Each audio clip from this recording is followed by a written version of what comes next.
Alhamdulillahirabbil alamin. Allahumma shalli ala sayyidina Muhammadin wa ala alihi wa ashabihi ajmain. Apa kabar rekan-rekan sekalian? Alhamdulillah sudah kembali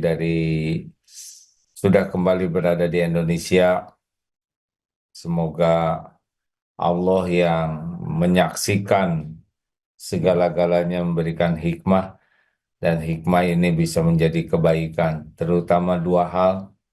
Sesuatu akan menjadi kebaikan kalau bisa nambah iman dan nambah amal soleh. Allahumma sholli ala Sayyidina Muhammadin wa ala alihi wa ashabihi ajmain. Sahabat-sahabat sekalian, ma khalaqta hadza batila. Tidak adalah Allah menciptakan sesuatu sia-sia, baik penciptaan berupa makhluk maupun kejadian. Jadi tidak ada satupun yang luput dari kemahasempurnaan Allah Subhanahu wa Ta'ala, termasuk kejadian-kejadian yang kita anggap kebetulan. Sebetulnya tidak ada yang kebetulan. Barang hilang, tiba-tiba ketemu, kebetulan ketemu. Tidak, sebetulnya Allah yang menakdirkan kita melihat barang tersebut. Mau parkir, itu ada yang kosong, kebetulan kosong. Tidak, memang Allah mau memberikan tempat parkir kepada kita. Wa ma bikum min ni'matin faminallah. Nikmat apapun yang ada padamu dari Allah Subhanahu wa Ta'ala. Oleh karena itu jangan menganggap remeh kejadian-kejadian kecil sehingga kita lupa mensyukurinya. Kalau ada yang bertanya, gimana sih amalan apa yang paling bisa membuka pintu karunia? Begini hadirin sekalian, kita ulangi sedikit ya. Di dalam surat Al-Anbiya ayat 35, A'udzubillahi minasyaitonirrajim. Kullu nafsin dha'iqatul maut. Setiap yang bernyawa pasti merasakan maut. Wa nabluukum bisyarri wal khairi fitnah. Dan kami mengujimu dengan keburukan dan kebaikan sebagai cobaan yang sebenar-benarnya. Wa ilaina turja'un. Dan sesungguhnya kepada kamilah kembalimu. Jadi hidup ini sepenuhnya ujian. Sepenuhnya ujian. Kita berpindah dari satu ujian ke ujian lain. Setiap waktu ujian, ya, yang tidak bisa pergi ujian, yang pergi juga ujian. Yang sedang sakit ujian, yang sehat juga ujian. Yang dihina ujian, yang dipuji juga ujian. Tidak punya uang, itu ujian. Yang punya uang, itu juga ujian. Bahkan lebih berat, ya. Yang belum punya jodoh, ujian. Yang sudah punya jodoh, ujian. Belum punya anak, ujian. Sudah punya anak, ujian. Belum dapat kerjaan, ujian. Sudah dapat kerjaan, ujian. Kesulitan, ujian. Kelapangan, ujian. Ujian apa yang paling berat dalam hidup?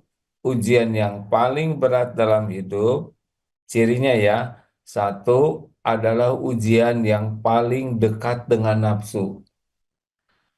Jadi nafsu ini adalah sesuatu yang selalu mengajak bisu'i, menyuruh kepada keburukan, kejahatan, ya, kejelekan.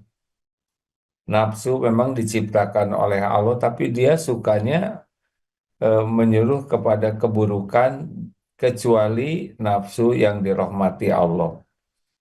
Jadi ujian yang berat itu cirinya adalah paling dekat dengan nafsu. Contoh ya, dipuji atau dicaci. Yang paling disukai nafsu yang mana? Dipuji. Nah, maka dipuji lebih berat daripada dicaci. Tidak punya uang dengan banyak uang, mana yang lebih disukai nafsu? Banyak uang, karena bisa belanja segala hal yang dia sukai nafsu. Maka ujian banyak uang lebih berat daripada tidak punya uang. Punya jabatan, tidak punya jabatan, mana yang lebih berat? Nafsu sukanya apa? Jabatan. Karena dengan jabatan akan punya kekuasaan, dia akan diberikan privilege, perlakuan khusus, dihormati, banyak kesempatan mengambil keputusan. Maka makin tinggi jabatan, sebetulnya ujiannya makin berat. Ganteng, cakep, cantik dengan yang biasa saja, mana yang disukai nafsu? Cakep. Maka orang yang cakep itu akan lebih berat ujian hidupnya, ya, baik laki-laki maupun perempuan, yang badannya bagus, yang kulitnya mulus, yang rambutnya bagus, itu ujiannya lebih berat karena kecenderungan ingin pamernya lebih besar dibanding dengan yang ya begitulah ya. Jadi ini serius ini ya. Kan ada yang baru masuk Islam.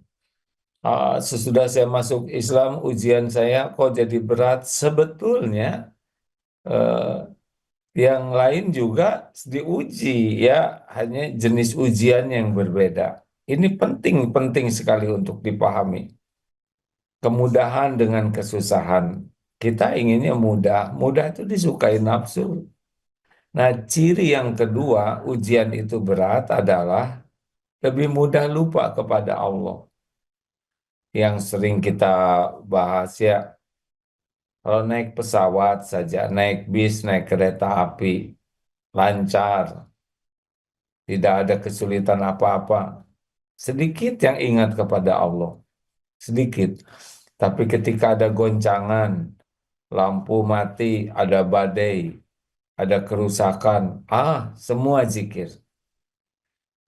Jadi jangan menganggap, oh orang itu kasihan ya, ujiannya berat, dia sakit-sakitan terus, udah gitu uangnya juga dikit, bahkan dia ketipu. Nah, orang nyebut gitu pada dirinya juga sedang diuji. Diuji dengan sehat, diuji dengan kelapangan, diuji dengan kemudahan, dan lebih berat sebetulnya. Kasihan Palestina ya, ujiannya berat sekali. Benar, dari segi kepahitan di sana berat. Tapi sebetulnya di Indonesia ujiannya lebih berat. Di Palestina sangat boleh jadi selalu berzikir karena merasa ketakutan, terancam. Selalu berdoa karena hanya Allah tempatnya bersandar. Selalu sekuat tenaga bertawakal karena tidak ada lagi yang bisa disandari. Lah kita di Indonesia tidak ada ancaman nyata, akibatnya kita lebih banyak lupa ke Allah. Lupa, lupa, dan itu musibah. Nah, rekan-rekan sekalian, jadi kalau melihat orang misalkan, waduh mobilnya bagus, wah terkenal, waduh itu serba mudah urusannya, dia mau apa aja bisa beli, rumahnya mewah. Kita sering menganggap orang itu sukses, wih jabatannya, karirnya melesat, padahal itu yang lebih berat ujiannya. Itu yang lebih berat. Kasihan Endut, Endut berbaring terus puluhan tahun karena lumpuh, teh isoh. Padahal itulah yang bisa membuat berguguran dosa. Kalau ridho ya, kemudian pahala sabar. Nanti di akhirat yang ahlul musibah itu akan menjadi tempat irinya orang-orang yang diberi ahlul nikmat. Karena sorga yang tinggi itu akan diperoleh oleh yang orang di dunia ini diujinya berat, fakir, miskin, sakit-sakitan, dihina, susah dapat kerjaan, susah dapat jodoh, dikucilkan. Wah, pokoknya digerus. Tapi itulah yang nanti menghabiskan dosa dan bisa meraih surga tertinggi. Makanya harus disadari bahwa dunia ini sepenuhnya adalah ujian. Sepenuhnya adalah ujian. Jadi jangan menganggap yang pahit-pahit, yang susah-susah yang diuji. Tapi yang diberi kelapangan, kemudahan, pujian, penghormatan, keleluasaan, kemelimpahan, itu lebih berat ujiannya. Jadi kalau kita iri, pengen seperti itu, sebetulnya kita lagi pengen diuji berat. Jadi harus bagaimana dong? Nah, seperti yang diungkapkan berulang kali bahwa bedanya, persamaan dulu ya, persamaan ujian hidup dengan ujian sekolah. Satu, bahwa ujian ini memang dirancang untuk kebaikan. Jadi semua ujian ini oleh Allah dirancang untuk kebaikan kita, bukan untuk membinasakan. Memang dunia udah fitrahnya ujian begini ya. Yang kedua, semuanya sudah diukur oleh Allah karena Allah Maha Adil. Adil itu menempatkan sesuatu pada tempatnya. Jadi semua yang menimpa kita ini sudah diukur karena Allah tahu kita, lebih tahu daripada kita sendiri ya. Allah tahu keilmuan, keimanan, kondisi fisik, finansial, intelektual. Allah tahu semua keadaan kita, lebih tahu dari siapapun karena kita ciptaan Allah. Nah, yang membedakan ini tolong digarisbawahi ya, supaya kita lulus menghadapi hidup ini. Yang membedakan adalah kalau ujian hidup, ujian sekolah harus dikerjakan sendiri. Kalau ujian hidup harus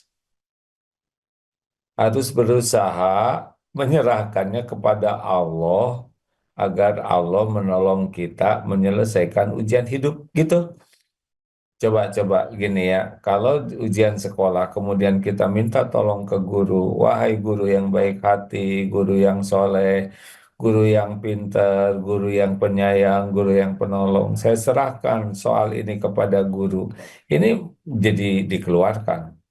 Tapi kalau dalam hidup, maaf ya, Rasulullah pernah memberikan doa kepada putrinya Siti Fatimah, Ya Hayyu Ya Qayyum birahmatika astagits aslih li sya'ni kullah wala takilni ila nafsi tarfata'ain. Wahai Allah yang maha hidup, yang maha mengurus segala-galanya, terus-menerus, tidak memerlukan bantuan siapapun. Birahmatika, dengan rahmatmu, kasih sayangmu, astagits, tolonglah saya, aslih li sya'ni kullah, perbaiki urusan saya seluruhnya. Nah, ini penting ya. Jadi semua urusan, wala takilni ila nafsi tarfata ain, dan jangan serahkan kepada saya walaupun sekejap mata. Nah, ini yang membedakan. Jadi semakin kita mendekat ke Allah, ujiannya digunakan mendekat ke Allah, maka Allah akan menolong. Apa dalilnya? Surat At-Tolak ayat 2 dan 3. A'udzubillahi minasyaitonirrajim, wa may yattaqillaha yaj'al lahu makhrajan. Barang siapa yang bertakwa, baginya jalan keluar. Apapun masalahnya. Masalah kesehatan, finansial, rumah tangga, masalah anak, masalah kerjaan, masalah apa aja lah masalah yang ada. Karena semua masalah terjadi dengan izin Allah.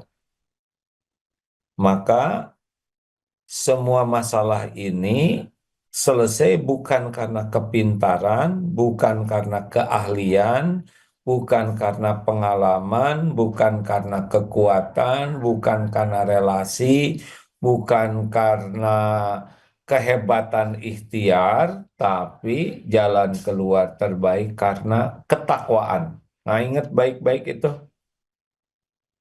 ketakwaan. Jadi memang tugas kita ini bukan menyelesaikan masalah. Tugas kita ini jadi ahli takwa. Menjadikan setiap ujian semakin membuat bertakwa. Nah ini, makin takwa, makin diberi jalan keluar oleh Allah. Karena otak kita juga Allah yang ciptakan. nanti ide, gagasan bisa masuk ke otak kita dengan berbagai cara. Apakah kepikir sendiri lewat tafakur, atau ada yang ngasih tahu, atau ada yang membimbing, terserah Allah lah ya, lewat apa saja. Tapi kita akan tahu solusi.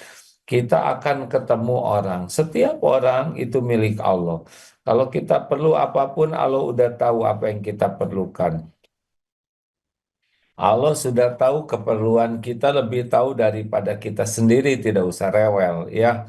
Kalau kita makin takwa, wa may yattaqillah yaj'al lahu makhrajan wa yarzuqhu min haitsu la yahtasib. Nanti Allah akan berikan rezeki dari tempat yang tidak terpikirkan, tidak terencanakan, tidak terduga-duga. Jadi tidak ada bagi kita putus asa, karena Allah, tidak ada yang tidak mungkin bagi Allah. Allah menguasai segala-galanya. Innallaha ala kulli syai'in qadir. Jadi tenang saja, ya tenang saja, tidak usah galau, risau. Semuanya ada dalam kekuasaan Allah, sempurna. Semuanya ada dalam genggaman Allah. Tidak ada nikmat sekecil apapun kecuali milik Allah, dan Allah yang membagikannya. Tidak akan sampai kepada kita walaupun satu noktah, satu titik karunia, kecuali dengan izin Allah, dan tidak akan kita tertimpa musibah bentuk apapun juga kecuali dengan izin Allah. Innallaha ala kulli syai'in qadir. Jadi kita harus yakini itu. Nah, lanjut. Jadi, tugas kita itu bukan menyelesaikan masalah sendirian, tapi tugas kita diuji apapun membuat kita semakin takwa. Eh, Nanti ada pertolongan. Mungkin ada saatnya Allah memepet kita dengan sesuatu yang betul-betul akal kita udah nggak bisa menjangkau, pengalaman kita, wawasan, relasi udah nggak, udah kayak hopeless lah, nggak ada harapan dari makhluk. Tapi Allah udah janji akan memberikan rezeki yang tidak diduga-duga. Nah, yang selanjutnya, wa may yatawakkal 'alallah fahuwa hasbuh. Dan barang siapa yang bertawakal kepada Allah, maka baginya Allah cukupi. Seperti yang diungkapkan tadi, bahwa kita ini ciptaan Allah. Allah tahu keperluan kita sekarang dan yang akan datang, ya, yang belum kepikir oleh kita. Allah sudah sangat tahu bagaimana keadaan kita besok lusa, keperluan kita. Dan Allah janji mencukupi. Jadi cukup itu bukan karena pintar, bukan karena hebat, bukan karena kerja keras, kerja cerdas, bukan karena kerja yang lama waktunya, bukan karena kerjanya sampai wah habis-habisan, enggak. Kalau Allah mau mencukupi, akan cukup saja, ya. Jadi kerja itu harus dalam rangka makin takwa, makin tawakal, baru cukup. Dan kalau Allah mau ngasih, tidak usah kerja lama-lama juga, kan dikasih, kasih saja, dicukupi saja. Jadi ini penting sekali konsep ini ya, menghadapi ujian hidup ini. Ketakwaan dan ketawakalan itu rahasianya bukan hebatnya gelar, panjangnya gelar, nggak ada apa-apanya. Itu bagi Allah tidak ada apa-apanya. Itu Allah juga yang ngasih ya. Kalau Allah mau susahkan ya susah. Semua takdir itu dalam genggaman Allah. Coba lihat ya, siapa eh, penguasa Suriah beberapa waktu yang lalu begitu berjaya. Tidak pernah terbayangkan hanya dalam tempo sepekan langsung habis. Jadi buronan yang tadinya pejabat-pejabat yang merasa hebat, berkuasa, tiba-tiba sekarang menjadi pecundang, ada yang ditangkap, bahkan dengar ada yang tiba-tiba digantung. Itu hanya sepekan berubah semuanya. Ini tidak aneh. Lihat Fir'aun. Fir'aun sebegitu hebatnya kejayaan negaranya, bala tentaranya. Tapi dari begitu adik kuasa, hanya sekejap saja masuk ke dalam laut dan ditimbun oleh air laut dan habis itu semua kekuasaan. Jadi mudah sekali bagi Allah tuh ya, mudah sekali. Memberi mudah, menahan mudah, mengambil mudah. Tidak ada jaminan nih sekarang enak begini, besok masih kayak. Tidak ada jaminan.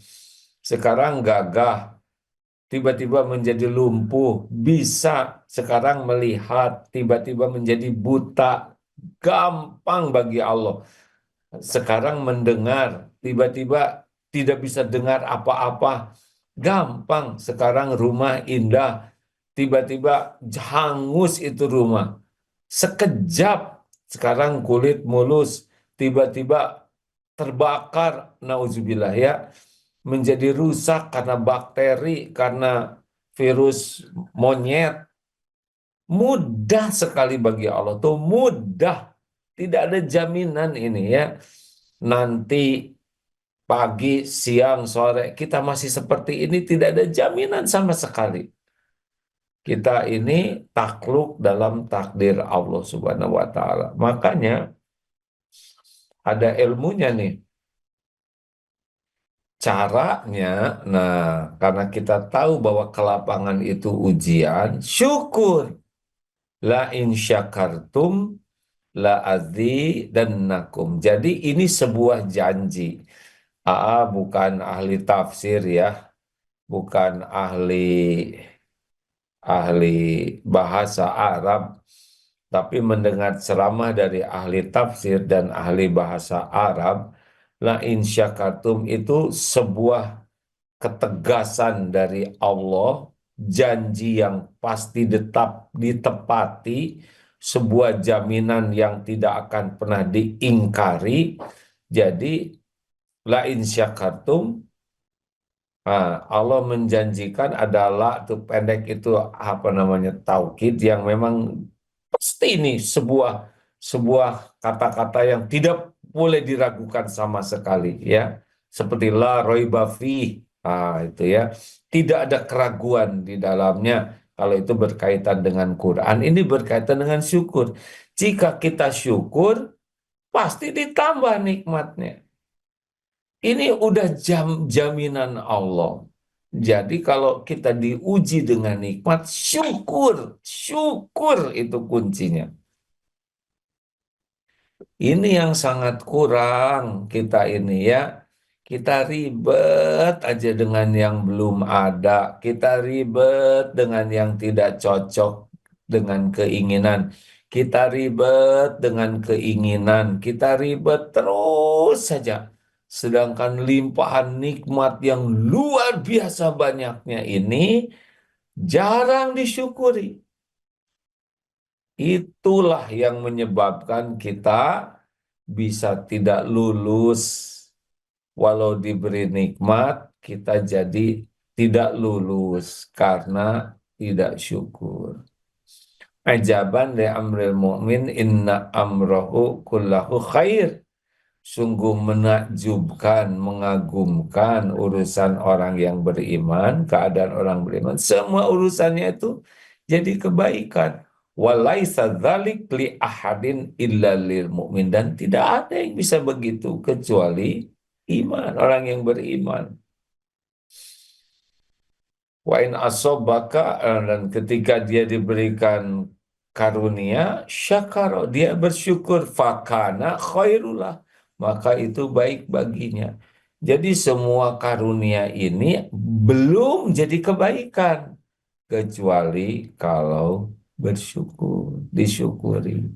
Nah, kita menganggap karunia ini udah langsung menjadi lulus. Salah, punya mobil, punya rumah, punya anak, punya keluarga, punya istri, punya suami, punya kedudukan, jabatan, tetek bengek. Ini adalah ujian, belum merupakan karunia bentuk kebaikan. Baru jadi kebaikan kalau kita bersyukur. Makanya hati-hati yang diberikan tetek bengek duniawi ini, jangan somse nanti tidak lulus, gawat ya. Teman-teman sekalian, kalau kita punya iman, kita memang bakal ke sorga. Tapi kalau dosanya lebih banyak, kebaikannya sedikit nih ya, kita berbuat baik dan dosa banyak. Nanti di akhirat ini, kita tidak bisa masuk sorga kecuali udah bersih dari keburukan. Di dunia tobatnya kurang, dosa kufur nikmatnya banyak. Wala in kafartum inna adzabi lasyadid. Kalau tidak syukur kan jadi azab pedih. Nanti nauzubillah ke neraka dulu nih. Aduh, itu bukan main ya. Nggak mau. Jadi walaupun kita sholat, saum, berbuat banyak kebaikan, tapi kita kufur nikmat, masuk dulu nih ke neraka, nauzubillah, sampai bersih, baru bisa masuk surga. Neraka tuh bukan main-main. Hadirin silakan aja tangannya ditetesin lilin, salah, panas baru tetesan, belum lahar. Jadi jangan anggap remeh nih kufur nikmat, ada dalilnya. Wala in kafartum inna adzabi lasyadid. Nah, jadi harus syukur ya. Anak nyoret-nyoret tembok, atau jangan mengeluh. Banyak orang yang hanya mimpi di rumahnya pengen ada anak. Ada anak punya tapi nggak bisa bangun, tangannya lemes, nggak bisa nyoret-nyoret. Ini malah dimarah. Tenanglah, nggak lama nyoret-nyoret dinding itu ya. Syukuri dengan cara yang baik anak didik. Punya istri, tidak ada yang sempurna. Punya suami, tidak ada yang sempurna. Ada yang hanya meminta, hanya impian punya pendamping hidup. Tapi tidak ada yang sempurna. Ya, tidak mungkin sempurna. Syukuri, syukuri. Bisa makan, syukuri. Bisa nafas, syukuri. Bisa merem, syukuri. Bisa lihat makanan, syukuri. Bisa duduk, bersyukur. Syukur, syukur. Tenggelam, tenggelam dalam samudra syukur tiada bertepi. Lihat, rasakan saja. Rasakan saja. Nah ini ya tentang ahli takwa yang dibahas. Alladzina yungfikuna fis-sarra'i wad-dharra. Ciri orang yang bersyukur ya, ahli takwa, orang yang senang berinfak dalam lapang dan sempit. Tolong digarisbawahi ya. Jadi orang yang banyak berinfak tuh bukan yang nominalnya banyak, tapi cuman sekali. Bukan begitu. Disebut ahli sedekah tuh dikit-dikit sedekah, dikit-dikit sedekah. Pagi sedekah, dua sedekah, apa aja sedekah. Jadi seperti yang orang yang punya keterikatan janjian dengan sedekah itu. Jadi dikit-dikit sedekah, dikit-dikit sedekah. Itu yang disebut banyak bersedekah tuh bukan sesekali aja, bukan sepekan sekali, Jumat barokah, sedekah seakan-akan waktu yang lainnya. Tapi kan saya Jumatnya sudah 10 juta. Tunggu dulu. Bukan itu saja, itu pun sudah baik ya. Tapi bangun tidur sedekah, dapat berita gembira sedekah, ada berita duka sedekah, ada orang susah sedekah, kita diberi kemudahan ke masjid sedekah, kita ada urusan dengar berita baik sedekah. Itu ya. Ya, orang yang begitu kan yang banyak uangnya. Kalau nggak punya uang bagaimana? Kita bisa sedekah dengan perkataan baik, sedekah dengan senyuman, sedekah dengan tidak menyakiti, sedekah dengan mungut sampah, sedekah dengan beres-beres, sedekah dengan nyuci piring, sedekah dengan menyebarkan eh, konten yang baik. Terus pokoknya sedekah, sedekah. Itu teh syukur. Bukan sibuk dengan yang nggak ada. Bukan tidak boleh punya keinginan. Silakan, silakan. Tapi jangan lupa, bahagia itu, sukses itu adalah dengan bersyukur. Nah, itu aja dulu ya. Besok ujian yang kedua, ingetin Pip. Ujian yang kedua adalah yaitu kesusahan, Baik, A. kepahitan. Ingetin ya Pip, suka lupa kalau nggak diingetin. Ayo belajar syukur. Gimana syukur? Harus yakin satu, semua nikmat ini dari Allah. Milik Allah, dari Allah. Wa ma bikum min nikmatin faminallah. Yang kedua, alhamdulillah. Memuji Allah. Lisannya memuji Allah ala kulli hal. Dalam hal apapun pasti. Dalam kepahitan pun pasti ada kebaikan. Ya. Yang ketiga, berterima kasih kepada yang jadi jalan nikmat. Hati-hati ya, hati-hati. Allah melihat kita suka berterima kasih atau tidak. Dan terima kasihnya tulus atau basa-basi. Jangan sampai kita hanya sibuk dengan eh, nikmat yang kita rasakan, memuji Allah, tapi lupa kepada yang jadi jalan. Karena semua nikmat dari Allah, sebagian besar itu ada jalan-jalannya. Benar? Nah, yang keempat, gunakan nikmat yang ada itu untuk mendekat ke Allah, itu syukuran. Jadi jangan sampai nikmat yang ada, mata, HP, tangan, tubuh ini malah dipakai maksiat. Padahal kita bisa lihat ini mata karunia Allah. Malah kita banyak lihat yang haram atau sia-sia. Itu dituntut. Yang kelima, at-hadus binikmah, menampakkan nikmat. Bagaimana caranya? Ya, boleh. Punya mobil, boleh. Ini mobil milik Allah, amanah Allah, titipan Allah, dan bakal dihisab oleh Allah. Gitu. Jadi, jangan sampai ini mobil saya, ini jerih payah saya, ini kepintaran saya, ini perjuangan saya. Enggak lah, enggak. Oh, kalau nggak dibikin bisa mikir aja, nggak ada pinternya. Oh, ini kegigihan saya, dibikin diare aja, nggak akan bisa kerja.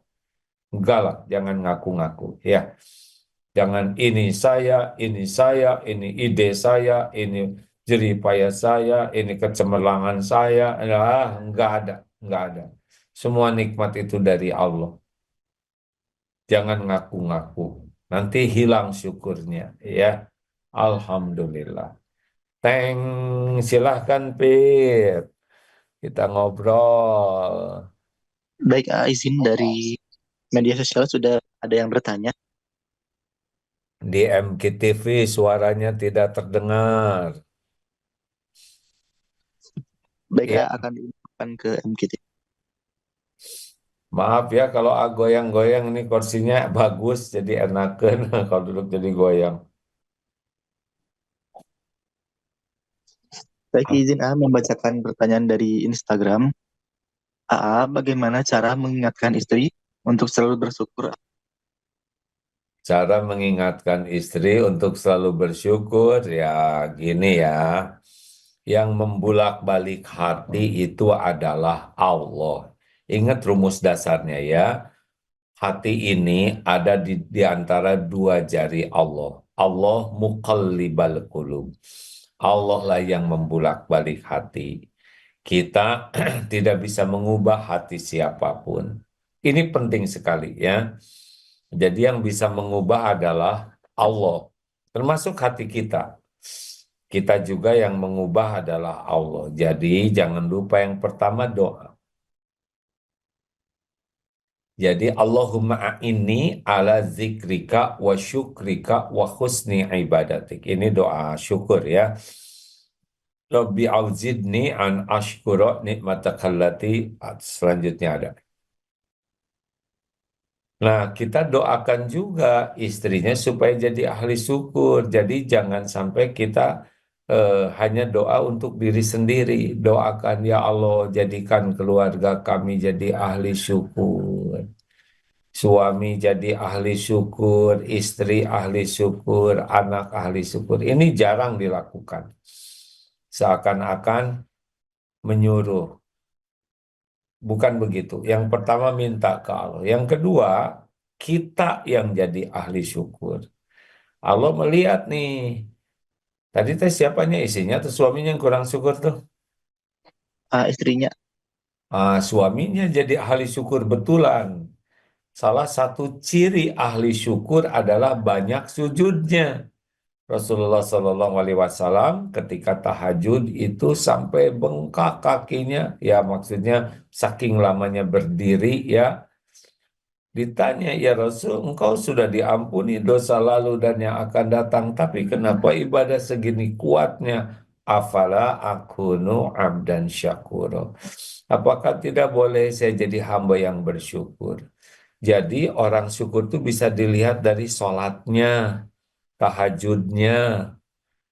Nah, sebelum istri diminta jadi bersyukur, lihat bapak sholatnya bagus tidak, sujudnya banyak tidak, lama tidak, tahajudnya kuat tidak.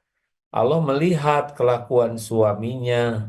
Apakah suaminya ahli syukur? Tidak. Apakah suaminya bersyukur tidak terhadap keadaan istrinya, kebaikan istrinya, jasa istrinya? Nah, jangan sampai suami hanya nuntut istri jadi ahli syukur, padahal suami sendiri tidak mensyukuri eh, keberadaan istrinya, kebaikannya, jasanya. Tetap itu menjadi kunci, karena yang bisa ngebulak-balik hati istri kan Allah. Nah, Allah melihat nih kelakuan suami ini setiap waktu, apakah dia termasuk ahli syukur atau tidak. Bagaimana kita menuntut istri ahli syukur, kitanya nggak syukur. Atau gini, menuntut istri ahli syukur karena dianggap kurang berterima kasih. Salah.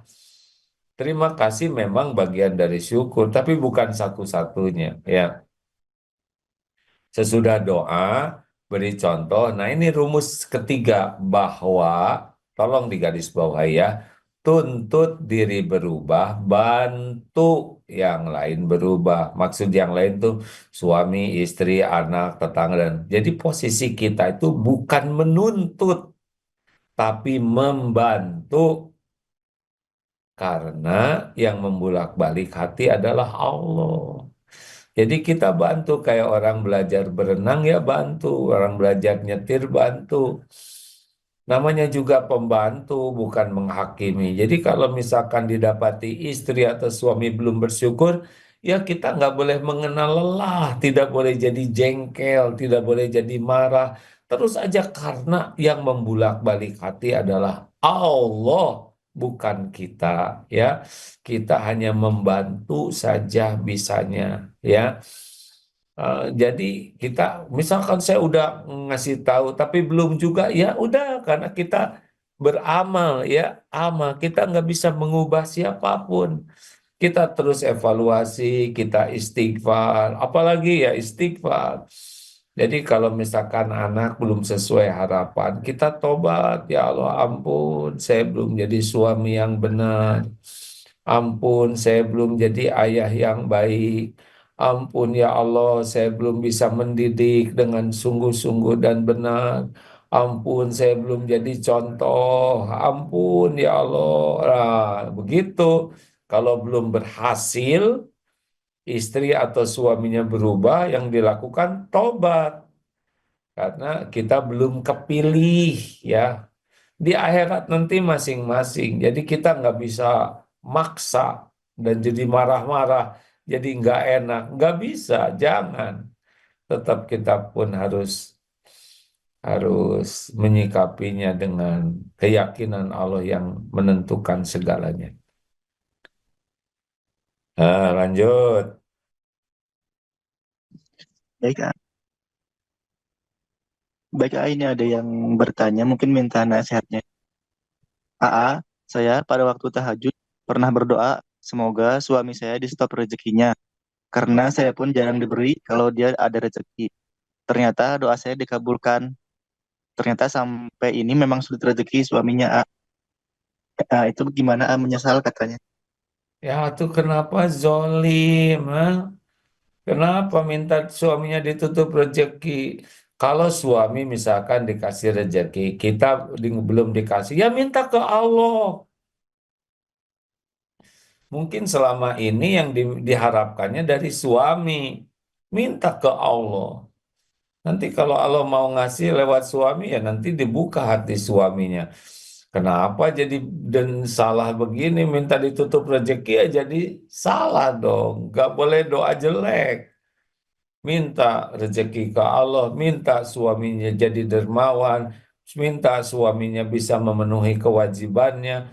Kalau mau minta apa-apa ke Allah dulu, ya. Itu minta, kenapa jadi minta ditutup rezeki, bukan minta rezeki. Kebalik ini ya. Harusnya minta rezeki ke Allah, ya Allah. Kalau suami nggak ngasih, minta. Memang beritahu, Mas, ada kewajibannya bicara, tapi minta, ya Allah cukupi saya. Lewat siapapun, semoga lewat suami saya sebagian. Tobat, itu doa jelek seperti itu, ya. Lanjut, Pip. Sip. Teman-teman di Jepang, terima kasih, arigato gozaimasu, ya. 14 hari kemarin mendapatkan kebaikan banyak dari teman-teman di Jepang. Alhamdulillah, jazakumullah khair. Dah? Baik, AA. Assalamualaikum, AA. Mau bertanya, apakah Ya, anak yang sulit ibadah akan menjadi penghalang surga dari ibunya yang soleh? AA? apa-apa? Apakah anak yang sulit ibadah akan menjadi penghalang surga dari ibunya yang soleh? Ini kalau anaknya belum soleh, orang tuanya terus minta ampun. Jangan-jangan, emang ujiannya begitu ya. Ada bisa dari anak, dari istri, dari suami, dari orang tua, dari mertua, dari ipar. Ya, ini bakal banyak cobaan dari berbagai penjuru. Semuanya ujian. Terus tobat. Jangan-jangan anak belum soleh itu merupakan teguran dari Allah atas dosa kita, orang tua yang hanya sibuk menyolehkan diri tapi tidak serius membantu kesolehan anaknya, atau kita salah di dalam memberi contoh, di rumah kasar, ketus, bengis, banyak omongan yang nggak enak, celetak-celetuknya menyakitkan, bahasanya tidak bagus, merendahkan. Mungkin anaknya sudah besar tapi direndahkan terus. Jadi mendingan tobatlah. Jangan-jangan anak kurang baik adalah tabungan dosa-dosa kita. Begitu, tidak ada salahnya tobat. Sangat bagus malah. Pip, Ya, iya baik, AA. Alhamdulillah, terima kasih AA jawabannya. eh, Izin AA, masih ada pertanyaan dari Instagram. silakan. Assalamualaikum, AA, izin bertanya, bagaimana kita bisa mengetahui persoalan yang terjadi dalam hidup kita itu ujian untuk menaikkan derajat atau terjadi akibat dosa-dosa kita? AA? Gini contohnya ya, ini dagang nih. Dagang kemudian kurang-kurang laku. Padahal doa sudah, tahajud sudah, tapi untungnya dikit. Di sebelahnya nggak tahajud, nggak sholat, nggak ke masjid, untungnya besar. Tetapi orang yang ditolong oleh Allah ya, hatinya dibuat lapang. Tidak ada iri, tidak ada dengki, syukur aja. Ini padahal rezekinya dikit ya, ngepas gitu. Tapi hatinya tuh oleh Allah dibuat qanaah, puas dengan yang ada. Hatinya dibuat ridho dengan pemberian Allah ini. Tidak ada iri dengki. Dia tetap sholat berjamaah di masjid, dia tinggalkan jualannya. Sambil menunggu pembeli, dia sambil baca Quran, sambil zikir. dan mendoakan kebaikan bagi yang lain. Bahkan suatu saat misalkan rugi, tapi kerugian ini disikapinya dengan sikap yang mulia. Sehingga orang-orang mengenal si bapak ini orang yang sangat baik hatinya, ahli ibadah, kerjanya bagus, jujur, padahal uangnya dikit. Nah, ini barokah, barokah. Tapi ada lagi pedagang yang sebelahnya tuh, waduh, makin bagus, oh, makin banyak ordernya. Yang tadinya sholatnya ke masjid tepat waktu, berjamaah jadi telat, ya. Jadi sholatnya itu hanya bagian salam. Lama-lama tidak ketinggalan, sudah ketinggalan jamaah. Lama-lama sholatnya di samping dagangannya. Lama-lama tidak ada lagi sholat sunnahnya. Wah, untungnya meningkat. Bahkan proyek-proyeknya, maksudnya yang pesennya bisa dari berbagai tempat. Sibuk sekali. Uangnya makin banyak. Dulu masih bayar zakat mal. Lama-lama jadi berat bayar zakat malnya. Dia mulai nyuri-nyuri hak orang lain, ya. Lama-lama memang segi nominal sedekahnya mungkin meningkat, tetapi dibanding dengan uang yang Allah hujankan ke dia, kecil, makin kecil, artinya makin pelit dia itu. Lalu ribet aja dari mulai pagi, siang, malam, mau tidur. Duniawi terus, dagangan, dagangan, dagangan. Ini sebetulnya dia sedang ya bisa ke istijraj ya. Nah ini, jadi jangan terkecoh seakan-akan meningkatnya penghasilan itu meningkatnya karunia. Yang pasti meningkatnya ujian. Lihat aja bagaimana ibadahnya. Karena kita kan diciptakan untuk ibadah nih. Itu Allah yang ngebuka tuh, bukan kepinteran, bukan kerja keras, bukan lamanya kerja. Enggak, semau-mau Allah saja. Kalau Allah kasih, kasih. Kalau Allah tahan, tahan. Kalau Allah ambil, ambil. Semuanya ujian. Nah, jadi bagusnya adalah evaluasi diri. Ya, ingat ya, kita diciptakan itu untuk ibadah.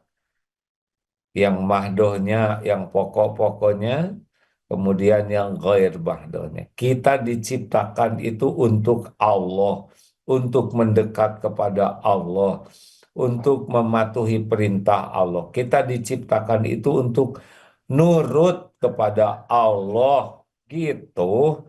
Dunia ini ya ujiannya aja. Jadi bukan hebat yang punya dunia, enggak ada apa-apanya sama sekali. Dia juga nggak akan menikmati. Apakah bisa bahagia? Enggak bisa bahagia, enggak bisa. Dunia ini hanya bahagia bagi orang yang imannya kuat dan jadi amal soleh. Walaupun kaya raya, punya apa-apa, enggak, hatinya tidak akan tenang. Karena tenang itu milik Allah. Kalau tenang milik kita, ya tinggal ngomong, tenang, tenang. Jadi tenang, enggak bisa. Lagi sedih, nggak usah sedih, hilang. Lagi kecewa, jangan kecewa. Nggak bisa. Hati ini milik Allah. Tobat ya. Lanjut. Dikit lagi Baik, ya, Pip. jawabannya. Sekarang Baik, Kak, lagi. izin. Ya, oke. Baik, Kak, izin. Ini ada yang beberapa yang bertanya, kapan lagi jadwal ada di Istiqlal katanya? Di Istiqlal, mohon maaf, Desember ini libur. Januari seperti biasa. Pekan kedua ya. Januari pekan kedua. Di Masjid Darut Tauhid Geger Kalong, malam Jumat besok insya Allah ada ya. Baik, Jadi Kak. eh, mungkin tahun depan AA bertugas di Indonesianya 2 pekan. Ada kemungkinan 2 pekan selanjutnya tugas belajar dan ngajar di luar. Rencana manusia sih gitu. Perlu belajar. Lanjut. Baik, Kak. Assalamualaikum, izin bertanya, bagaimana cara mendoakan orang tua yang sudah meninggal tapi berbeda akidah, A? Ah, harus tanya apakah ada doa khusus atau tidak ya. Kalau memang mendoakan ampunan yang AA tahu eh, tidak bisa ya. AA akan coba cari lagi ilmunya ya. Bagaimana mendoakan orang tua yang beda akidah dan sudah meninggal. Ini PR buat AA. Ingetin ya, Pip. Baik, Maaf, AA harus cari ilmunya dulu ya. Nanya dulu. Sekarang mah asa panjang, Pip. Biasanya nggak sampai sejam ya. iya biasanya setengah jam, A. Ya,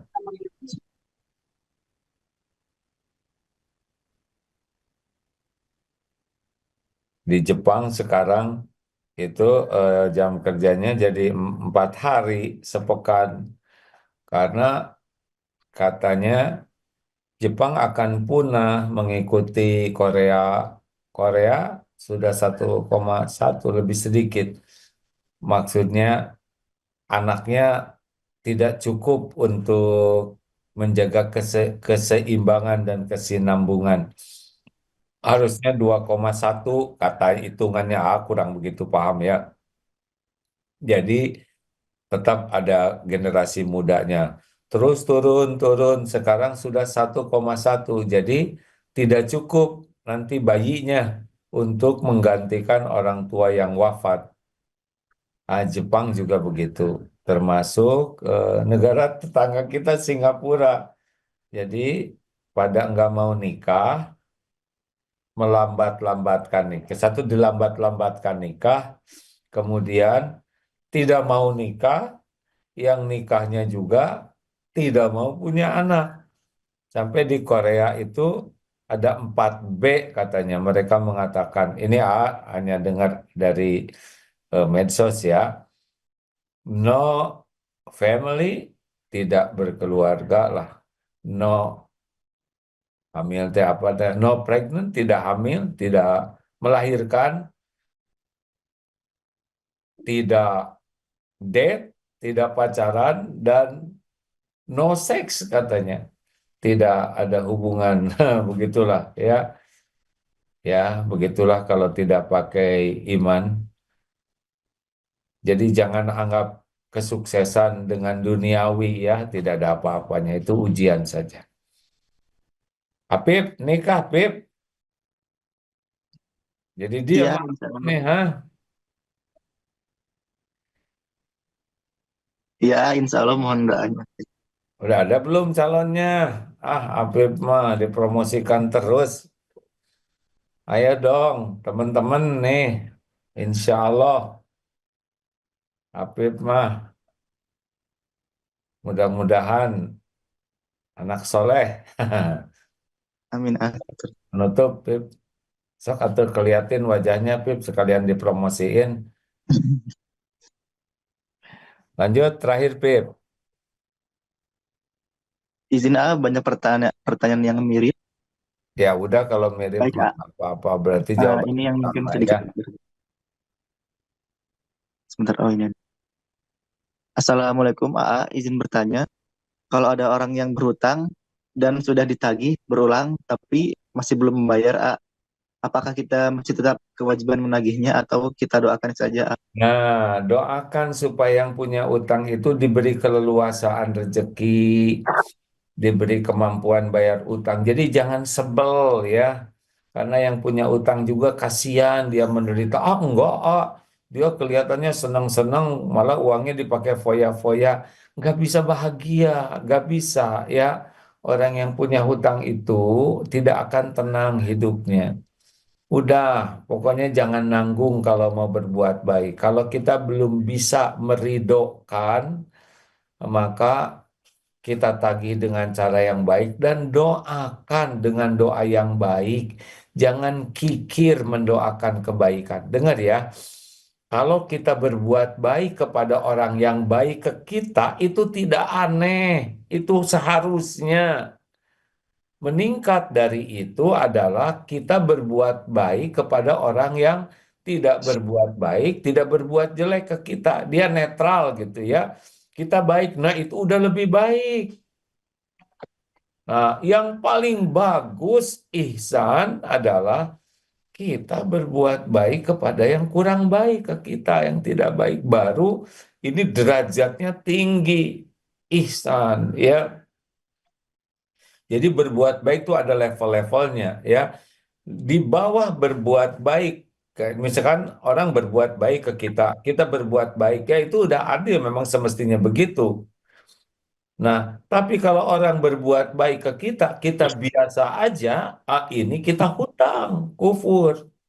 Kufur nikmat, ya. Orang baik ke kita, kita tidak membalas, nah kita udah turun tuh derajatnya. Yang paling parah adalah orang berbuat baik, kita zolim kepada yang baik.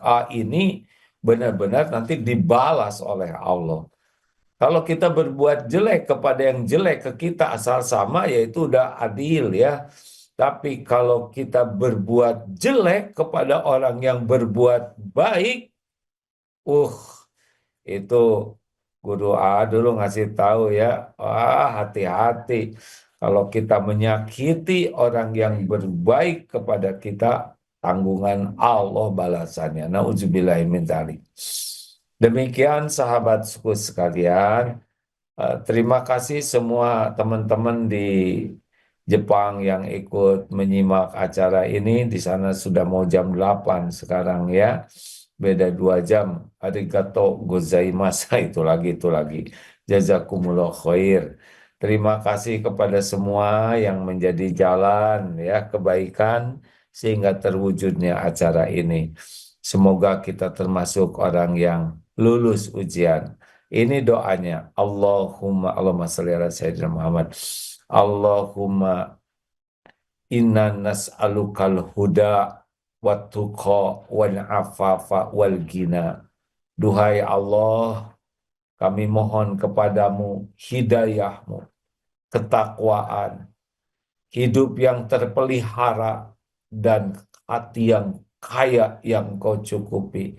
Allahumma ati nufusana taqwaha. Ya Allah, anugerahkan kepada kami jiwa yang takwa. Wazakiha, dan sucikan, bersihkan jiwa ini. Anta khairu man zakaha, anta waliyuha wa maulaha. Engkaulah yang kuasa mensucikan, engkau pelindung dan pemelihara jiwa ini. Allahumma a'inna ala zikrika wa syukrika wa husni ibadatik. Ya Allah, tolonglah kami agar menjadi hamba yang selalu ingat padamu, senantiasa bersyukur padamu, dan bisa memperbagus ibadah kepadamu.